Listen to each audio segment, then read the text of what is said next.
10절에서 20절까지의 말씀입니다. 출애굽기 3장 10절에서 20절까지의 말씀입니다. 제가 가진 성경으로 구약 84쪽에 있습니다.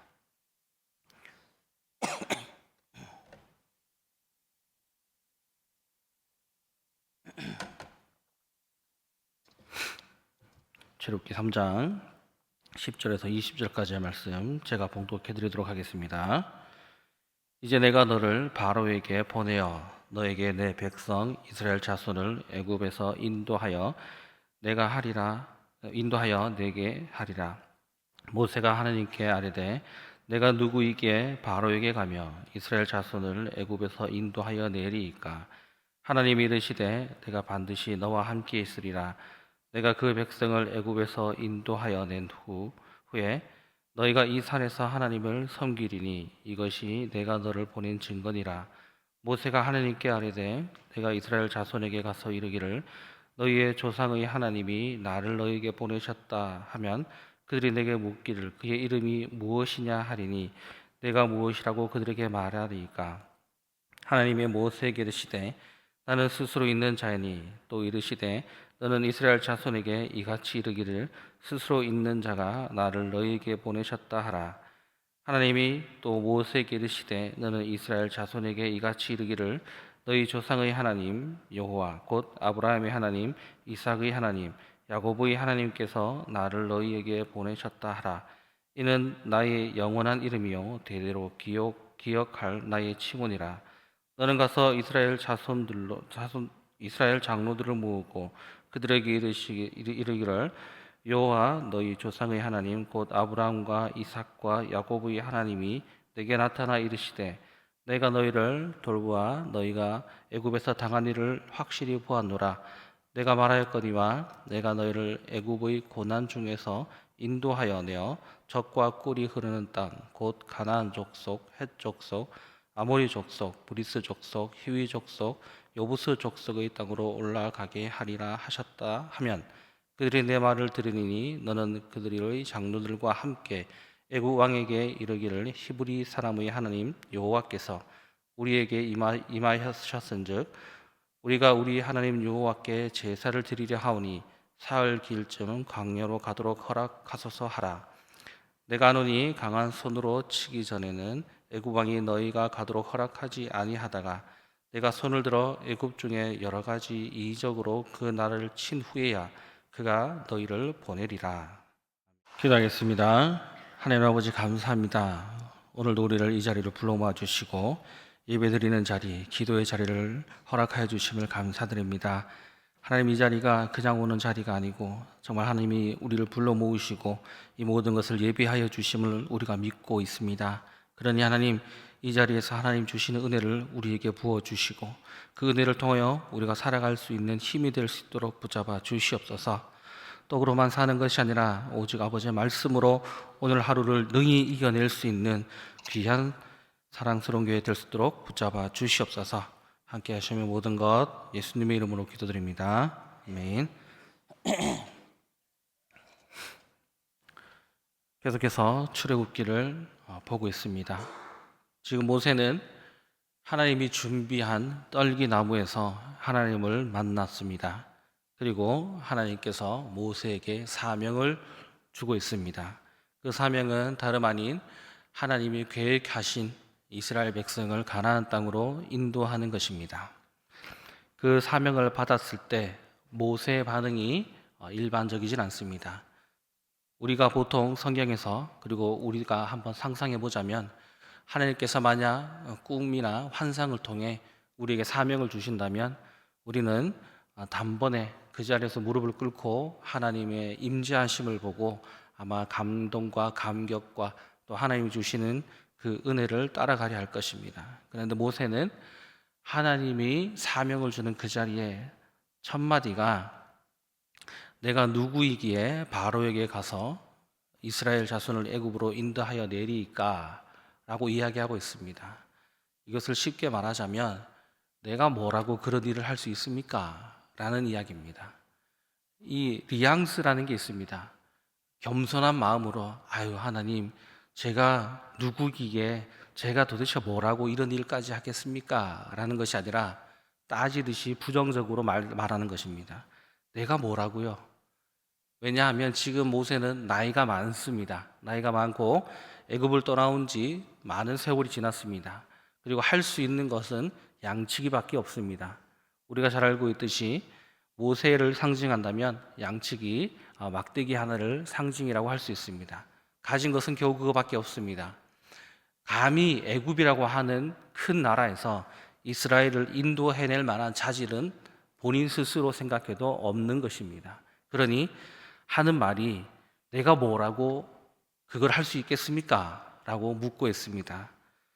그런데 하나님께서 거기에 대답을 해주십니다. 12절에 보시면 하나님이 이르시되 내가 반드시 너와 함께 있으리라. 내가 그 백성을 애굽에서 인도하여 낸 후 너희가 이 산에서 하나님을 섬기리니 이것이 내가 너를 보낸 증거니라. 설명하고 있습니다. 하나님은 지금 모세에게 너와 함께 있으며 네가 해야 될 일이 무엇인지를 이야기하고 있습니다. 그런데 또 모세는 한번 따지기 시작합니다. 13절에 보시면 모세가 하나님께 아뢰되 내가 이스라엘 자손에게 가서 이르기를 너희의 조상의 하나님이 나를 너희에게 보내셨다 하면 그들이 내게 묻기를 그의 이름이 무엇이냐 하리니 내가 무엇이라고 그들에게 말하리까? 한마디로 얘기하자면 내가 간들 그 사람들이 믿겠습니까? 나를 보내보신들 아무런 소용이 없습니다 라고 하는 부정적인 이야기를 하고 있습니다. 그리고 나서 하나님께서 말씀하기를 하나님은 모세에게 이르시되 내가 스스로 있는 자다라고 자신을 설명하고 있습니다. 우리는 일반적인 신, 인간이 만든 신을 한번 생각해 보셨으면 좋겠습니다. 하나님이 아닌 인간이 만든 신은 우리가 신을 믿는다라고 할 때는 그 신을 믿는 것처럼 보이지만 우리는 그 신에게 무언가 얻어내기 위해서 우리는 그 신들에게 무언가를 갖다 바칩니다. 그거를 가만히 보면 인간이 만든 신은 신이라고 말하고 있지만 그 신 위에 있는 것이 바로 인간입니다. 인간은 어떤 재물을 통해서 자신들의 고행을 통해서 자신들이 얻고자 하는 것을 신들에게 요구하고 있습니다. 그런데 하나님께서는 그와 반대입니다. 하나님은 진짜 신이시기 때문에 모세에게 인간이 원하는 것을 주는 것이 아니라 모세는 못하겠다 하고 있습니다. 모세는 할 수 없다라고 말하고 있지만 하나님은 진짜 신이기 때문에 하나님이 목표하는 것을 모세에게 이야기하고 있습니다. 그리고 우리 인간이 만든 신들은 두려움의 대상입니다. 흔히 우리가 알고 있는 전래동화라든가 그리스 로마 신화에 보면 그 신이 노할까 두려워서 벌벌 떠는 장면입니다. 그 신은 절대 자기가 누구인지 설명하지 않습니다. 자기가 어떤 존재인지 설명하지 않고 그저 인간에게서 자기가 원하는 것을 얻기만을 원하고 있습니다. 하지만 하나님께서는 모세에게 설득하고 있습니다. 설명하고 있습니다. 모세를 쳐버리는 것이 아니라 모세가 부정적인 얘기로 나는 못하겠습니다. 내가 뭘 할 수 있습니까? 라는 것을 이야기할 때 인간의 상식으로는 신이라면 그 모세를 쳐버리고 다른 사람을 뽑아내고 또 모세를 벌하는 것이 상식적입니다. 하지만 하나님은 그 모세의 대꾸에 대답해주고 있습니다. 그리고 자신이 누구인지 설명하고 있습니다. 나는 스스로 있는 자라. 이것은 애굽에 있는 신들과 다름을 이야기하고 있습니다. 네가 알고 있는 그 애굽의 신들은 그 신들이 스스로 있지 못합니다. 인간이 조각을 해야 되고 인간이 만들어야 되고 인간이 그것을 창조해냈다면 하나님은 그런 것이 필요 없고 스스로 존재하고 있는 네가 알고 있는 신들과 다르다라고 이야기하고 있습니다. 거룩함을 이야기하고 있습니다. 그리고 이 네가 알고 있는 그 신적인 상식에 벗어난 이야기를 하고 있습니다. 그러면서 모세를 기다리고 설득하고 있는 모습을 보여주고 있습니다. 우리는 교회에 다니면서 하나님을 바라볼 때 하나님을 믿고 있고 내 죄를 사해 주셨다는 것을 그리고 예수님을 통해 하나님께 갈 수 있음을 우리는 고백하고 있습니다. 그리고 나서 하나님을 바라볼 때 우리는 종교적인 시선으로 자꾸 하나님을 바라보려고 합니다. 하나님이 모세를 부르심은 하나님의 목적이 있었기 때문에 모세를 부르셨습니다. 그리고 감히 하나님께 말대꾸하는 그 모세를 설득하고 있습니다. 인간이 만든 신들처럼 윽박지르거나 그들을 벌하는 것이 아니라 모세를 통해 하나님이 하고자 하는 그 일들을 이루시기 위해 하나님께서 먼저 참으시고 하나님께서 인내하시고 하나님께서 그 모세를 설득하고 계시고 있습니다. 우리는 이렇게 생각할 수 있습니다. 하나님 굳이 뭐하러 모세를 설득하고 계실까? 그저 그냥 말 잘 듣는 사람 하나 그냥 세우시거나, 아니면 하나님 그저 한 사람을 로봇처럼 만들어서 조종하시면 될 텐데 하나님은 기다리고 계십니다. 왜냐하면 하나님은 우리를 로봇으로 만든 것이 아닙니다. 하나님이 원하시는 것은 우리가 하나님께 설득되어져서 우리가 스스로 하나님을 따르기를 원하고 있습니다. 인간이 만든 신들과는 다릅니다.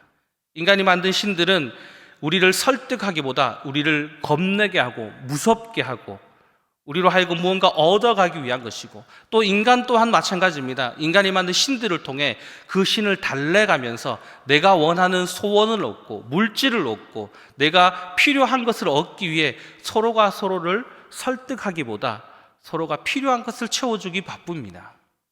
그러나 하나님께서는 그렇게 말씀하시지 않습니다. 하나님은 이스라엘 백성을 가나안 땅으로 이끄시고자 하는 그 목적을 분명히 가지고 계십니다. 그 목적을 언제부터 세웠을까요? 아브라함의 하나님, 야곱의 하나님을 통해서 우리가 알 수 있듯이 이것은 순식간에 벌어진 일이 아니라 하나님께서 약속하시고 그 약속을 스스로 실천하고 있습니다. 그 약속을 스스로 지키고 있는 분이라고 하는 것을 모세에게 이야기하고 있습니다. 우리가 알고 있는 신은 어떻습니까? 그저 그 목적이 없습니다. 단지 자기의 욕심만을 위한 것입니다. 모세가 부정하고 있는 그 말이 겸손한 것처럼 보이지만 부정적인 말은 모세의 시선이 어디에 머물러 있는가를 보는 겁니다. 모세는 자기가 가지지 못한 것을 봅니다. 자기에게 시선을 돌리고 있습니다. 그러나 하나님이 모세에게 말하기를 너가 가지지 못한 것을 내가 채워줄 테니 가라라고 이야기하고 있습니다. 그런데 모세는 아니요 하나님, 나는 못 가겠습니다. 나는 나이가 많습니다. 나는 할 수 있는 것이 없습니다. 나는 그저 막대기 하나밖에 없습니다. 내가 가진 것에 시선을 머물고 있습니다. 그것이 교만인 것입니다. 내가 가진 것이 없다 할지라도 하나님을 온전히 알고 있다면 하나님이 우리를 설득하여서 우리에게 이야기하고 있습니다. 네가 부족하기 때문에 내가 하겠다라고 이야기하고 있습니다. 하지만 우리는 어떻습니까? 내가 가지지 못한 것을 채우기 위해 하나님께 손을 벌리고 있지 않습니까? 그러나 하나님은 단지 우리의 생활을 채우기 위함이 아니라 우리를 통해 하나님이 목적하시는 바가 있다라고 하는 것입니다.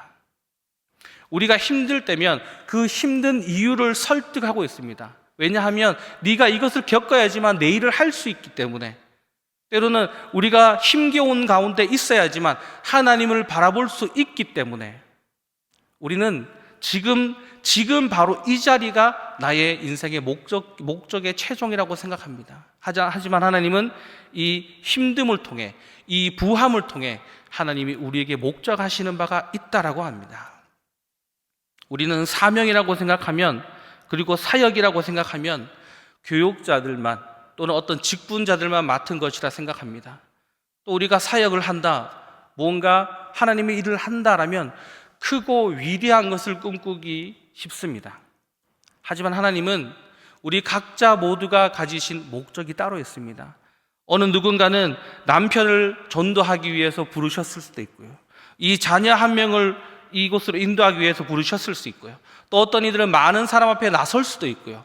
또 어떤 이들은 보이지 않는 곳에서 하나님의 일을 할 수 있는 사람이 있습니다. 그 무엇이 되든지 간에 각자 우리에게 모두 하나님의 계획하심이 있습니다.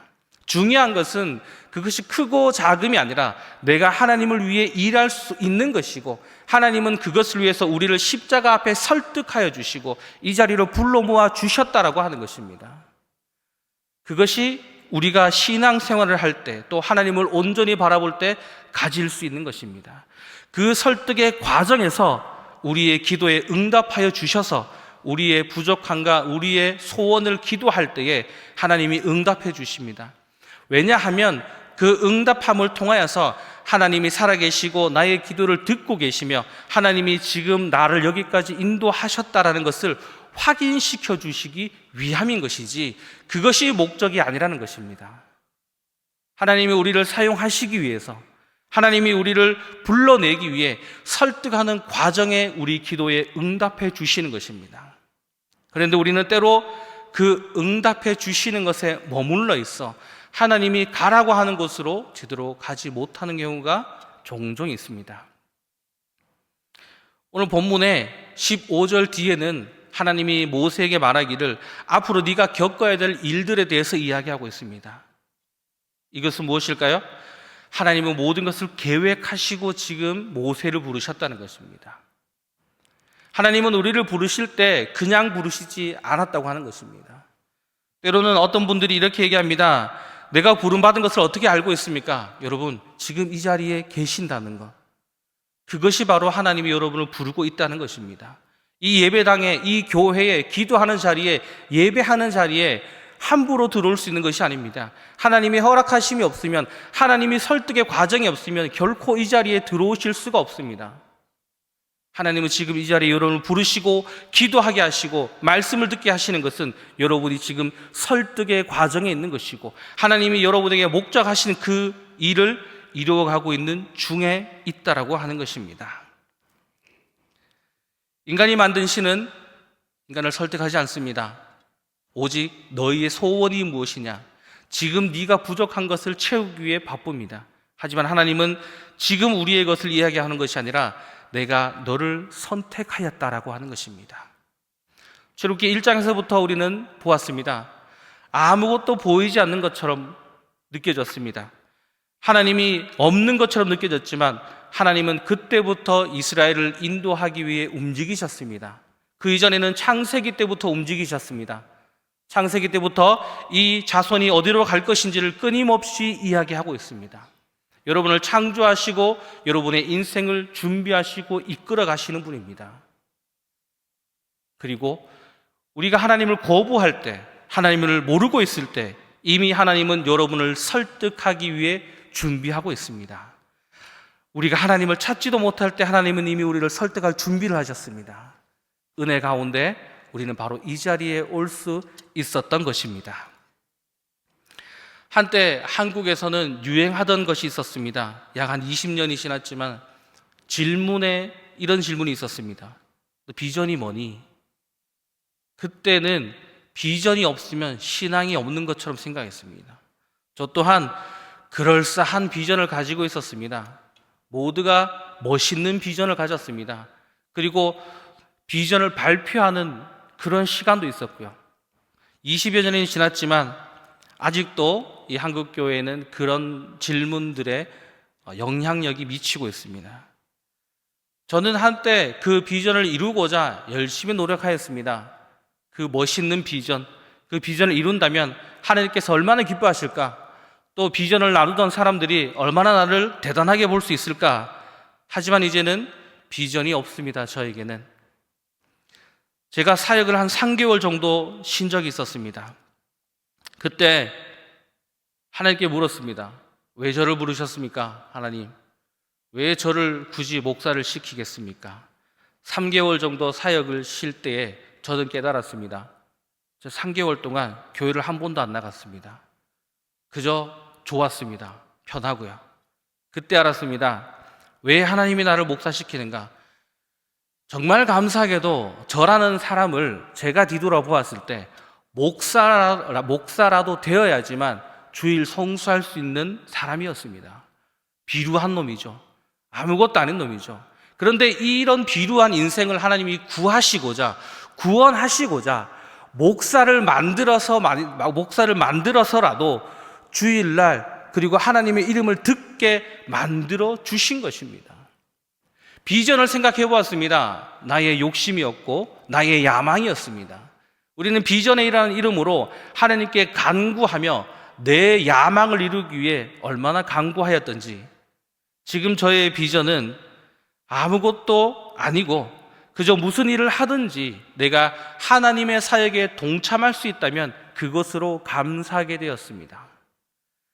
우리는 하나님을 어떻게 보고 있습니까? 하나님은 우리의 소원을 들어주시는 분만이 아닙니다. 하나님은 도리어 우리에게 소원을 이야기하고 있습니다. 하나님의 비전을 우리에게 요구하고 있습니다. 나의 야망과 나의 욕심과 나의 있어 보니까 나의 잘남을 이야기하는 것이 아니라 크든지 작든지 내가 하나님의 이름으로 이루어지는 그 모든 어떤 곳에 보이든지 보이지 않든지 바로 그것에 동참할 수 있다는 그 자체, 바로 그것이 은혜였다라고 하는 것이고, 바로 그것이 내가 하나님을 알아가는 과정인 것입니다. 하나님은 저를 그리고 우리를 설득하고 있습니다. 나의 일을 하라고요. 하나님의 목적을 향해 가라고요. 그것이 보이지 않는 곳에 있을 수 있습니다. 그것이 보이는 곳에 있을 수 있고요. 그것이 때로는 우리를 가난하게 만들 수도 있습니다. 때로는 그것을 우리를 부하게 만들 수도 있고, 때로는 우리가 괴로운 가운데 하나님의 설득을 당할 수 있고, 때로는 우리가 행복한 가운데 하나님의 은혜를 맛볼 수가 있습니다. 그것이 중요한 것이 아닙니다. 나는 지금 하나님의 사역을 하고 있는가? 나는 지금 하나님의 목적을 향해 가고 있는가? 나의 소원을 위하여 하나님께 가고자 하는가? 우리의 시선은 달라야 되는 것입니다. 똑같이 기도합니다. 똑같이 예배드리고 있습니다. 그러나 누군가는 기도 제목에 하나님을 향한 것이 있고, 누군가는 기도 제목에 나의 소원만을 향하고 있는 것입니다. 그것이 잘했다 잘못했다가 아닙니다. 한 가지 확실한 것은 어쨌든지 간에 우리가 하나님을 알고 있든지 하나님을 오해하고 있든지 하나님을 온전히 바라보고 있든지 이 자리에 계셔 하나님을 찾고자 하는 여러분에게 하나님은 오늘도 옳은 방향으로 설득하고 계시고 있습니다. 제가 제 야망으로 비전을 외치고 제 야망을 이루고자 목회를 준비했지만 하나님은 저를 설득하셨습니다. 제가 아무것도 아닌 것을요, 제가 하나님이 없으면 아무것도 아닌 것을 설득하여 주시고 보여주셨습니다. 하나님은 인도하고 계십니다. 그저 주의 일을 할 수 있다는 것, 주의 일에 동참할 수 있다는 것, 그거 하나로 하나님께 오늘도 나아가고자 하는 것입니다. 그 설득의 과정을 부정적인 모세에게 하나님께서는 하고 있습니다. 나는 안 됩니다. 내가 무엇을요? 내가 가진 것의 시선에서 나의 부족함을 채우시기 위한 그 하나님에게로 시선을 돌리게 만드는 것입니다. 오늘 하루 우리가 살아갈 수 있는 그 힘이 어디서 나오고 있습니까? 내가 할 수 없지만, 내가 가진 것이 없지만 주께서 오늘 나를 인도하여 내실 거라는 우리의 경험과 앞으로의 목적을 우리는 잘 알고 있습니다. 그러니 오늘도 우리는 바로 이 자리에서, 하나님께서 허락하신 바로 이 자리에서 하나님께 기도하며 나아갈 수가 있는 것입니다. 우리의 문제를 들고 하나님 앞에 나올 수가 있는 것입니다. 반드시 우리를 선한 곳으로 이끄시는 하나님이 바로 우리와 함께 하시기 때문입니다. 여러분, 오늘 하루를 살아가실 때에 모세를 설득하셨던 그 하나님이 바로 오늘 여러분을 설득하고 계실 것입니다. 나의 문제와 나의 괴로움을 드러낼 수 있습니다. 그러나 그것조차도 하나님께서는 여러분을 설득하시어 여러분 한 명 한 명, 그리고 우리 전체에게 계획하시는 하나님의 목적하심이 우리에게 있다라고 하는 사실을 들고 살아가시는 귀한 여러분이 되시기를 소원합니다.